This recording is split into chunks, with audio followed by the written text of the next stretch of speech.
लीजिए भैया। लो भैया। अरे नहीं यार, ऐसी कोई बात नहीं है, तू तो अलग ही बात कर रहा है। अरे भैया बाकी के पैसे तो दे दो। हाँ, अरे लो इसमें से निकाल लो। देख 20 किलो खोया वहाँ से पकड़ ले, और ज़्यादा से ज़्यादा ना क्या 30 किलो की नहीं लग जाएगी। हाँ ठीक है, चल ले गए ना। मैं भी यार कहाँ हिसाब किताब करा इसलिए के। चलो।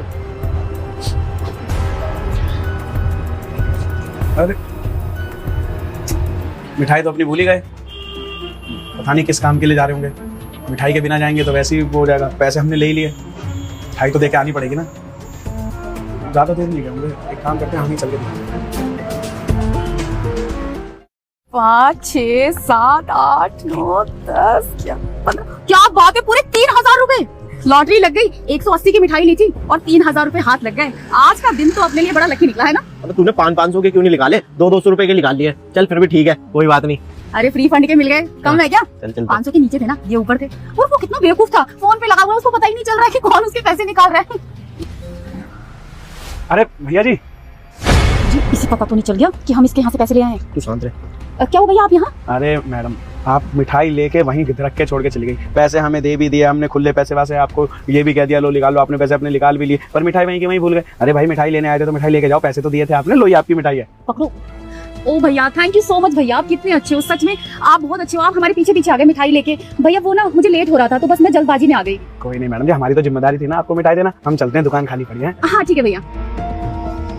अरे मुझे तो ये लगा था कि आज मैं पकड़ी गई, लेकिन वो बेवकूफ तो मिठाई वापस देने आया था हमें। कितना बेवकूफ है ना वो।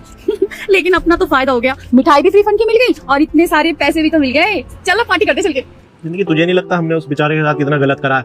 आखिर उसने हम पे भरोसा करके ही तो बोला था कि लो जितने तुम्हें पैसे निकालने निकाल लो, और हमने उसके साथ इतना गलत करा। वो कितना ईमानदार बंदा है कि ये 280 के या 200 रुपए के रसगुल्ले होंगे, वो उनको वापस करने आया और हम उसके इतने सारे पैसे निकाल के लेके आ गए। उसे ये लगा होगा कि मेरे पुराने ग्राहक इतने दिनों से मेरे पास आ रहे हैं, मिठाई यहाँ से लेते हैं, तो कोई नहीं ज्यादा नहीं निकालेंगे, पूरे हिसाब से ही निकालेंगे। इतना भरोसा करता है वो हम पे, और हमने उसके भरोसे का ना विश्वासघात करा है। मेरे को तो ये लगता है कि ये पैसे उसके जाके वापस करने चाहिए और उनसे ना हाथ जोड़ के माफी मांगनी चाहिए। हमसे जो इतनी बड़ी गलती हो गई ना, उसके लिए हमें माफ कर दो। वो ना बहुत ईमानदार बंदा है, जो इतनी दूर से अपनी इतनी महंगी दुकान, कितना करोड़पति, कितने पैसे वाला, उसे क्या जरूरत है हमारे पास आने की रसगुल्ले देके? किसी और को भी तो भेज सकता था वो। बेटा वीडियो को छोड़कर मत जाना, नहीं तो तुम जिंदगी में कुछ भी हासिल नहीं कर सकते हो। तुम बस एक मेरा काम कर दो, इस वीडियो को लाइक करके चैनल को सब्सक्राइब कर दो और कमेंट में जय श्री राम लिखकर पूरा वीडियो देख लो। तुम्हारा भैया ये लीजिए आपके पैसे। मेरे पैसे? हाँ भैया ये आप ही के पैसे हैं। जब आप फोन पर बात कर रहे थे ना, आपने मेरे सामने नोटों की गड्डी रख दी थी, तो मेरे मन में लालच आ गया था और मैंने उसमें से ये पैसे चुरा लिए थे। लेकिन आप कितने ईमानदार हैं, मैं वहाँ पर ये मिठाई भूल कर आ गई। आप अपनी दुकान छोड़कर अपना काम धंधा